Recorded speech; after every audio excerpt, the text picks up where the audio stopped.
Allô tout le monde, j'espère que vous allez bien. Aujourd'hui, je vous retrouve dans un type de vidéo que ça fait quand même longtemps que j'ai pas fait, mais j'avais vraiment envie de vous présenter mes meilleures astuces de productivité, d'organisation et comment être motivé. Donc comme vous le savez, moi je vais pas à l'école, j'ai pas d'autre emploi, je travaille vraiment de la maison à temps plein à écrire des livres et à faire des vidéos, mais je pense que la majorité des astuces que je vous présente, vous pouvez les intégrer selon vos modes de vie, tout dépendamment de ce que vous faites. Donc j'espère que vous allez aimer la vidéo et sur ce, ben c'est parti!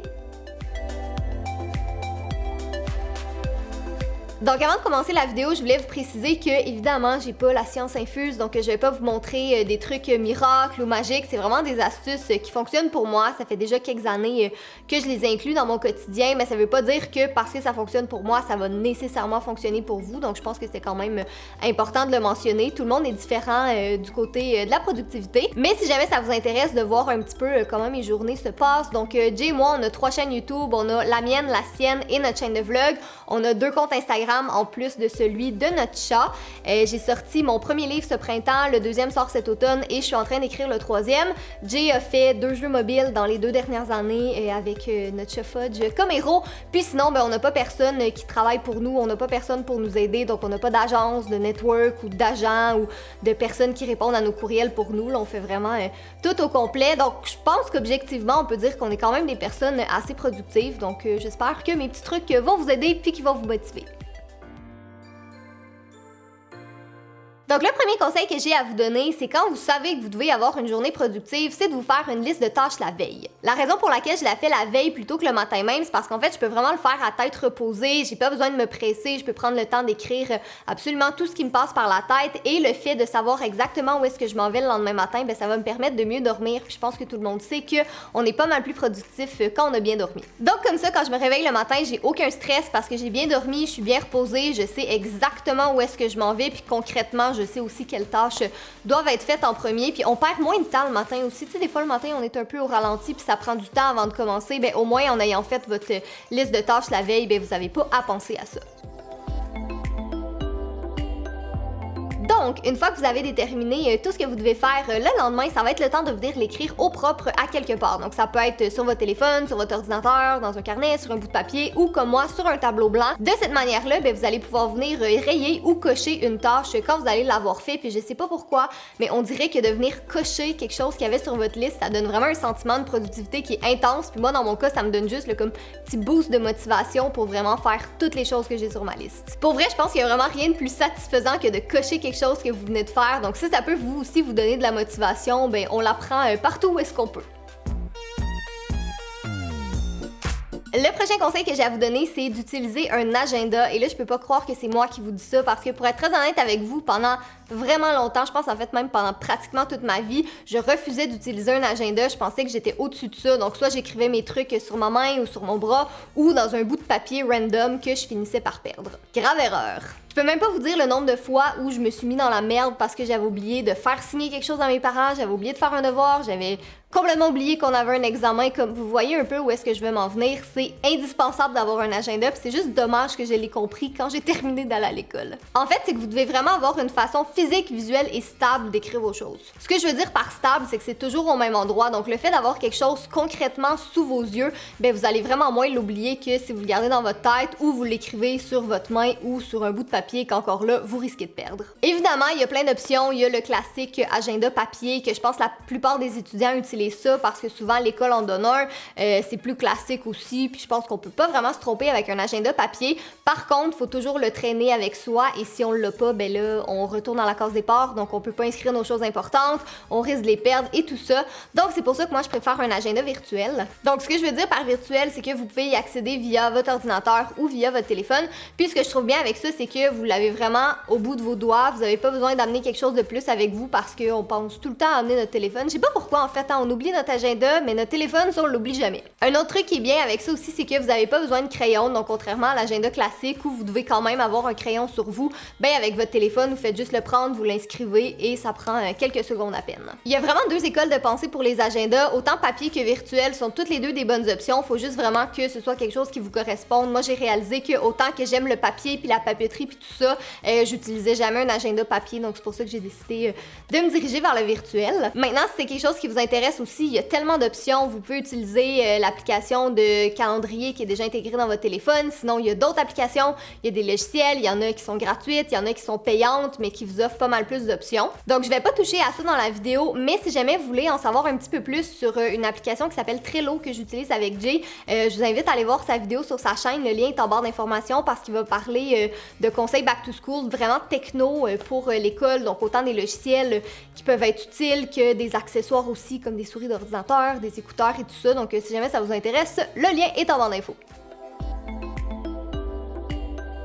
Le prochain conseil, ça va sûrement un peu aller à l'encontre de ce que vous avez entendu toute votre vie, mais vous êtes sûrement au courant qu'il y a plein de théories et de phrases comme quoi que l'avenir appartient à ceux qui se lèvent tôt. Et honnêtement, j'en doute un peu. Comme je vous répète depuis le début de la vidéo, c'est vraiment pas tout le monde qui travaille de la même manière. Donc si on prend moi comme exemple, je suis pas une personne qui est super matinale dans la vie. J'aime pas ça me lever trop tard, mais me lever avant 8h du matin, c'est quand même très tôt. Par contre, j'ai quand même 2 moments où je suis vraiment productive. Donc, j'ai soit dès que je me lève, donc vers comme 8h30, 9h le matin, ou très tard pendant la nuit, donc entre minuit et 4h. Donc là, je pense que vous voyez un petit peu où est-ce que je veux m'en venir avec ça. Mais si je me suis couchée à 4h du matin parce que j'ai travaillé puis j'ai été super productive, ben si je me lève à 7h, j'aurai pas dormi, je vais être fatiguée, je serai pas motivée et ça va directement affecter ma productivité. Bon, là, c'est sûr que je sais que c'est pas tout le monde qui a la flexibilité d'arranger son horaire comme ils veulent, si vous allez à l'école ou si vous avez un emploi avec un horaire qui est vraiment stable, mais vous pouvez vous en servir pour les week-ends ou quand vous êtes en vacances. Mais bref, c'est tout ça pour dire de pas culpabiliser parce que vous n'êtes pas une personne du matin puis vous aimez pas vous lever tôt, vous n'êtes pas quelqu'un de paresseux, vous n'êtes pas quelqu'un de pas productif, ça dépend vraiment de comment votre corps est fait. Tu sais, c'est sûr que si vous avez vraiment atteint l'apogée de votre productivité à 5h le soir, ben là, vous n'avez pas vraiment le choix de vous lever un petit peu plus tôt pour compenser. Mais moi, ça me dérange pas de travailler dans la soirée, même jusque dans la nuit, donc c'est pour ça que je préfère me réveiller un petit peu plus tard, comme ça au moins je suis certaine d'être bien reposée et je vais être prête à attaquer ma journée.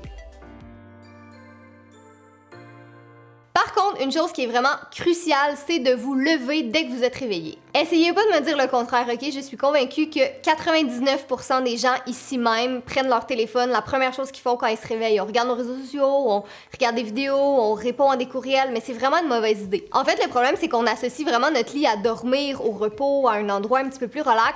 Donc, c'est sûr que ça va vraiment jouer sur notre productivité. On va être comme moins motivé justement parce qu'on est dans notre lit. Donc, même si comme moi, vous êtes quelqu'un qui travaille de son téléphone, ben l'important, c'est de vous lever. Donc, peu importe, même si vous êtes sur le sofa, sur une chaise de cuisine, sur votre bureau, au moins vous n'êtes pas dans votre lit. Moi, personnellement, j'ai remarqué que mes matins les plus productifs, c'était vraiment ceux où la première chose que je faisais quand je me réveillais, c'était de ne pas toucher à mon téléphone, de vraiment juste me lever et d'aller commencer les choses que j'avais à faire sur ma liste parce que comme ça, je perds pas de temps, je perds pas de cap et dès que je me réveille, ben, je suis prête à entamer ma liste. Sinon, si vous allez encore à l'école, ben, ce conseil s'applique pour vous aussi. Donc, dès que vous rentrez des classes, c'est super important de commencer à faire vos travaux, vos devoirs, vos lectures, tout ça, de les faire tout de suite. Donc, pas prendre une pause de 1 heure. Évidemment, vous pouvez manger un peu, boire de l'eau et tout ça, mais attaquez-vous tout de suite à votre liste de choses à faire parce que plus vous attendez, moins vous allez avoir envie de la faire. Donc, le mieux, c'est juste de s'en débarrasser le plus rapidement possible. Le prochain conseil est vraiment cliché, mais c'est une évidence et c'est de ranger votre téléphone. Là, par téléphone, j'entends tout ce qui vous distrait. Donc moi, je suis une personne que absolument tout distrait, ça m'en prend vraiment pas beaucoup avant de perdre le cap. Donc souvent, je prends mon téléphone et je vais le cacher dans une autre pièce. Comme ça, mais quand j'ai le besoin urgent d'aller regarder les choses pas super intéressantes qui se passent sur Instagram, dans le fond, ben ça me démotive parce que justement, je sais qu'il faut que je change de pièce pour aller le chercher. Donc ça comme me mine à me dire non, il faut que tu travailles, c'est pas le temps de regarder son téléphone. Je sais que pour la majorité des gens, c'est le téléphone, mais ça peut être aussi la télévision, ça peut être de la lecture, ça peut être peu importe les choses qui vous distraient, il faut les enlever. Moi, je sais aussi que je suis absolument pas productive quand il y a de la musique ou du bruit en arrière-fond. Il faut vraiment que ce soit dans le silence la majorité du temps. Donc, j'ai éliminé ces distractions-là aussi parce que sinon, c'est impossible pour moi d'être productive. Bon, c'est sûr que pour ce qui est de la musique, c'est très personnel. Je suis pas mal certaine que la majorité d'entre vous préfèrent travailler avec de la musique parce que ça les motive. Mais je peux vous garantir que votre téléphone n'est pas une source de motivation puis ça va vraiment plus vous distraire qu'autre chose, donc ça, faut vraiment l'enlever. Maintenant, quand vous allez être fin prêt à travailler, ça va être super important d'apprendre à placer les choses en ordre de priorité. Ce que je veux dire par là, c'est de commencer par faire les tâches qui sont un peu plus longues, un peu plus chiantes, mais qui sont importantes et qui doivent absolument être faites. Je suis vraiment d'accord avec vous que souvent, ça peut être plus tentant de faire les petites tâches en premier qui sont pas trop longues parce que justement, elles sont tellement pas longues qu'on peut les faire rapidement, puis on peut venir cocher plein de choses sur notre liste. Mais le problème avec ça, c'est que même si jeter les poubelles puis faire la vaisselle, c'est être productif en quelque sorte, ben si vous faites pas des tâches que vous devez absolument faire dans votre liste, vous êtes pas plus avancé. Le problème aussi, c'est que souvent, en fin de journée, notre productivité va diminuer. C'est normal, on est des humains, je veux dire, à un moment donné, notre cerveau, il va saturer. Mais si vous attendez en fin de journée de faire les tâches les plus chiantes, ben c'est très possible que vous n'ayez pas envie de les faire, ça va vous prendre plus de temps et même à la limite que vous les remettiez au lendemain. Si je vous donne un exemple, moi, il faut savoir que je déteste parler au téléphone. Je sais pas pourquoi, mais ça m'angoisse. Je déteste ça, c'est la tâche que je repousse le plus.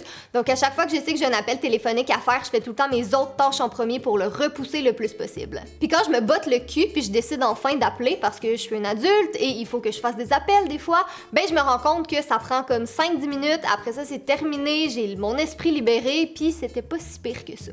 Pour vrai, je vous le dis du fond de mon cœur, là, c'est vraiment préférable de vous débarrasser des tâches que vous avez le moins envie de faire en premier, comme ça après votre cerveau est libéré, vous vous sentez mieux et vous avez gardé les petites tâches un petit peu plus faciles pour la fin.